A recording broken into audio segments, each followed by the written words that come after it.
Good morning and welcome back. Welcome back. Know we have all had this break for the month of August, so it is great to be back. And of course, for us to continue on finding out things and learning things within the Lord together. Mm, Um, I know through that last month, that was time for you guys to get ready for to get back to school.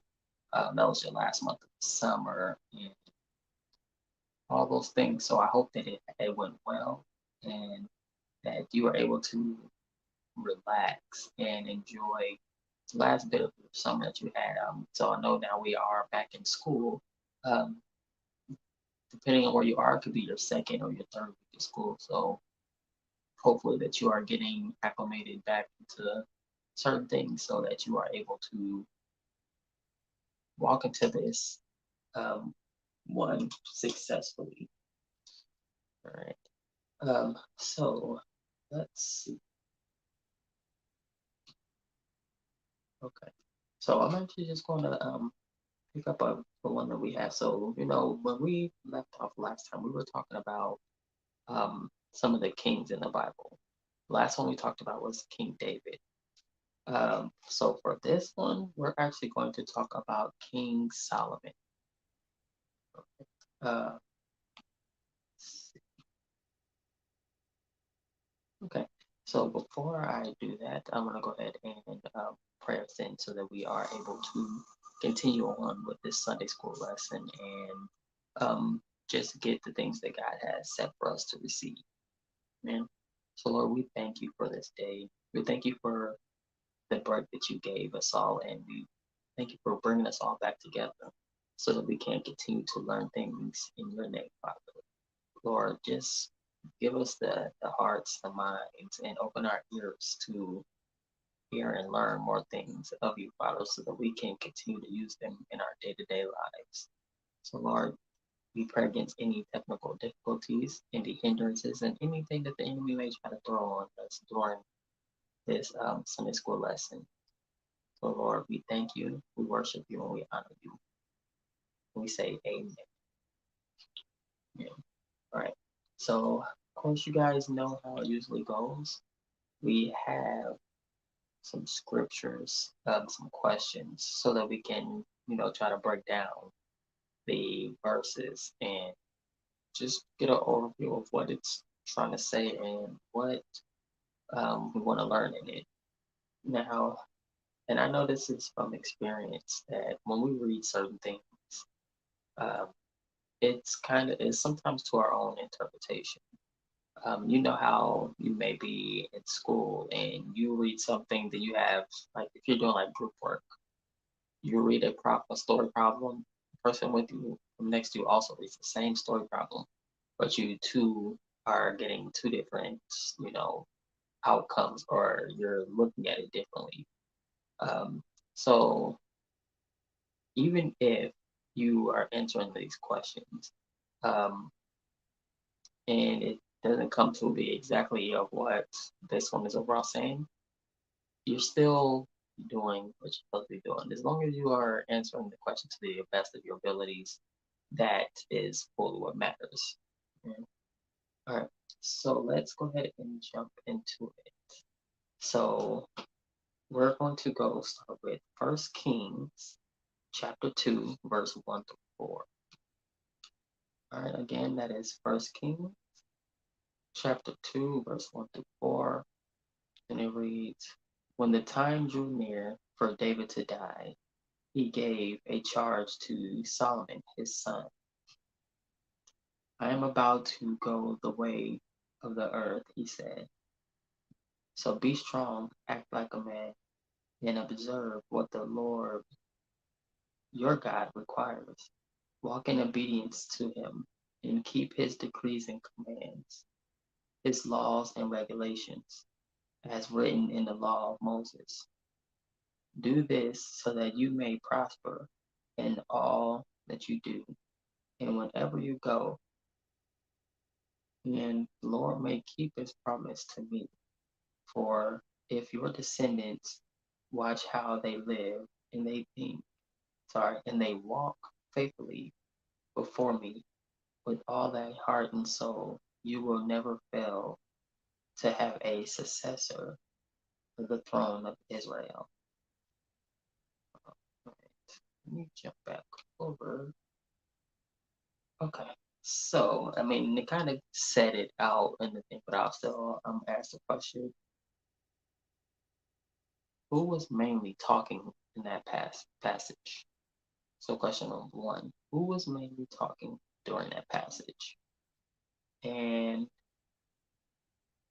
question two kind of goes along with one still. So, it's what instructions does he give the new king? All right. So, back to number one: who was talking through this passage? And it was King David, and he was declaring and talking to Solomon, which was his son. He was talking to him about what he should do to make sure that he and that he is able to just become a great and powerful king.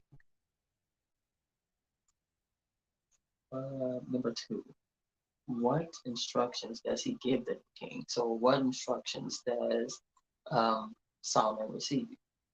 And it is to be strong, act like a man, and do what is right, and you will prosper.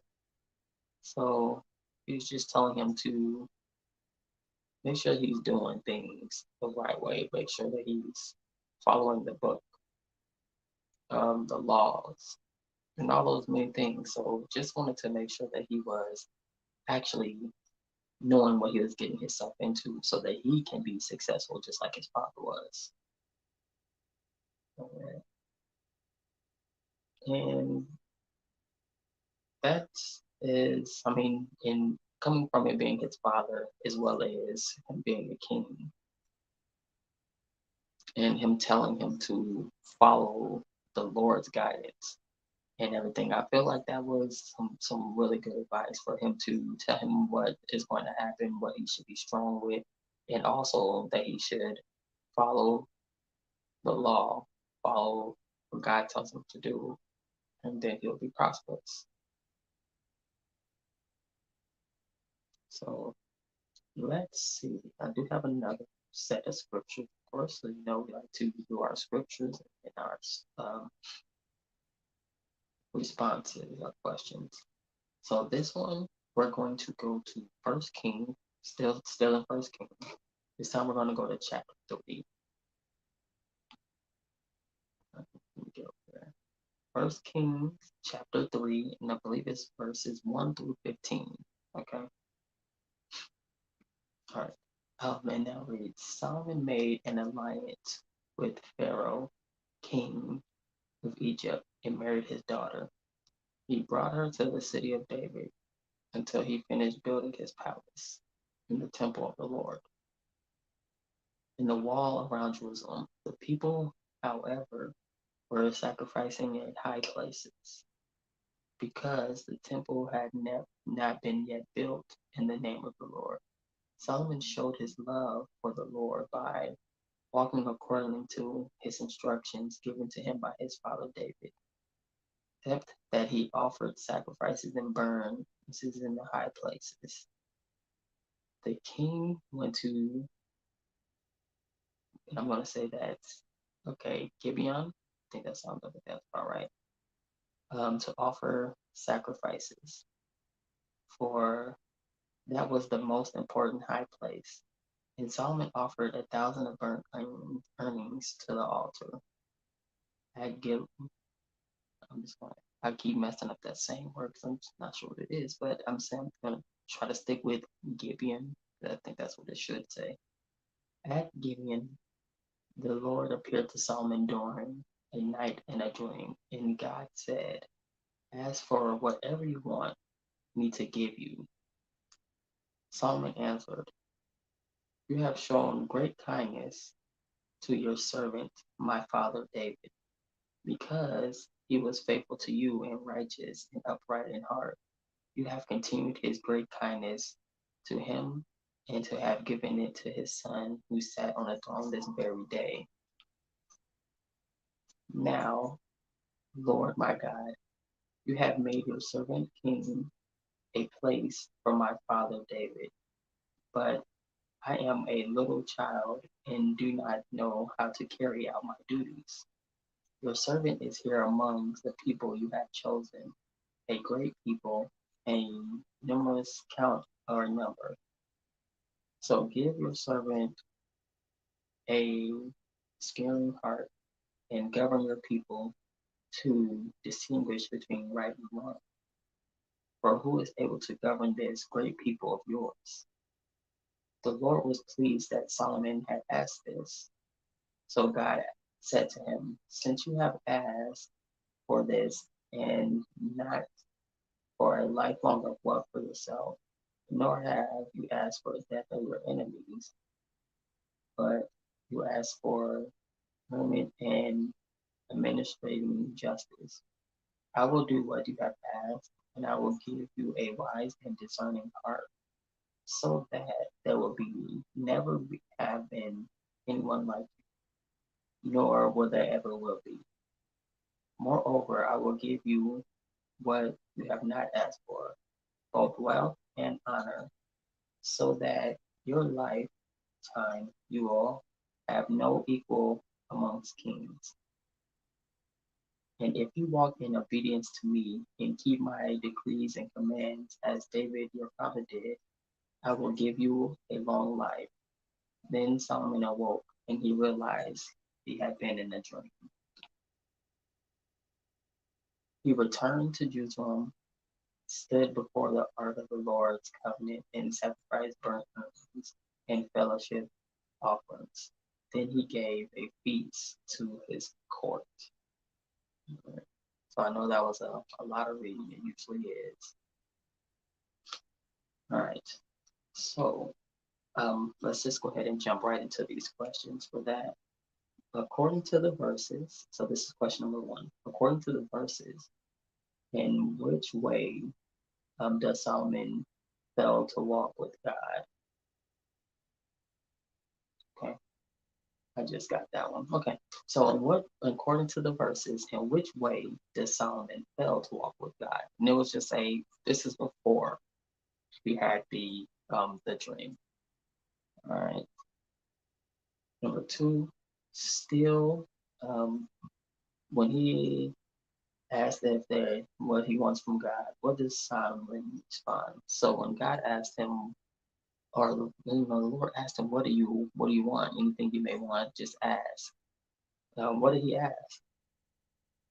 Right. Number three, God congratulates Solomon because he doesn't ask for something.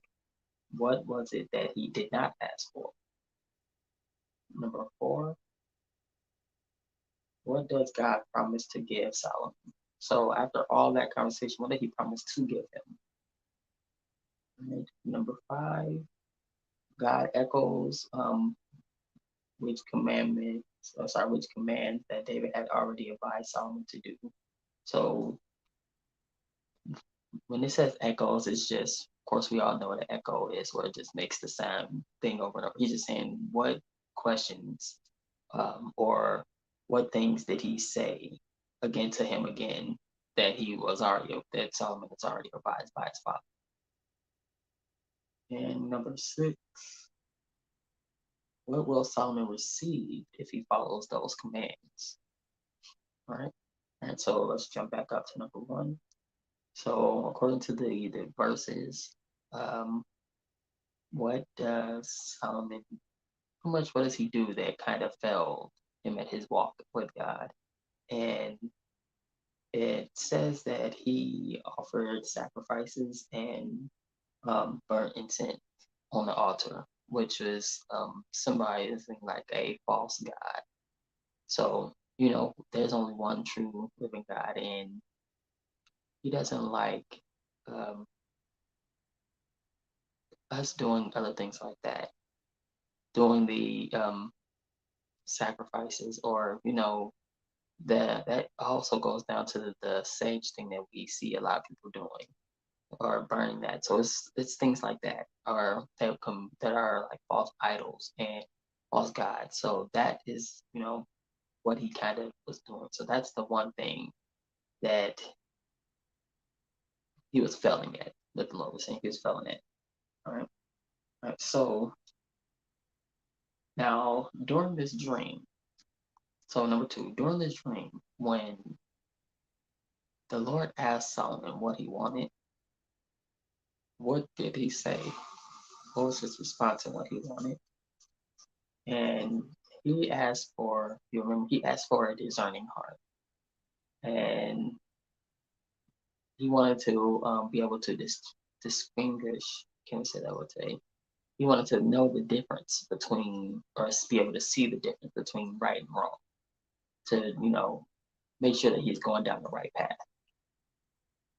Right? And number three, God congratulates Solomon because he didn't ask for something. Then what were those things that he didn't ask for? He didn't ask for a long life. He didn't ask for wealth. And he didn't ask to have any of his enemies killed or anything like that. So God was pleased that he didn't ask for those things, because that is some things that most people would ask for. They would immediately go to wealth. Right? Um, Now, number four, what does God promise Solomon because of the type of things that he asked for? So God went ahead and told Solomon that he will go ahead and bless him with great wealth and honor, just because he didn't ask for those things like most other kings would. Right? Number six, um, God echoes the commands that David had already advised Solomon of. And what were those commands? Right? Those commands were to walk in obedience to God, and to just make sure that we're keeping his decrees and his commandments and all those things. So he just wanted to, I just echoed it to make sure that he can hear it again, because sometimes when we hear something once and then we come back and we hear it again, it makes a difference. And number six, what will Solomon receive if he follows these commandments and commands and everything that the Lord had told him to do? Okay, simple and plain. The Lord said if he follows these things, he will supply him with a long life. So, a life where he can be prosperity. He can just be able to do so many different things, man. So that is what I had for you guys today. And this, of course, is a long one, so we'll be able to finish it off um, next Sunday. So I hope you guys end up having a blessed rest of your day. Don't miss out. We're having services here shortly, so just make sure that you are continuing to tune in. And overall, just be blessed.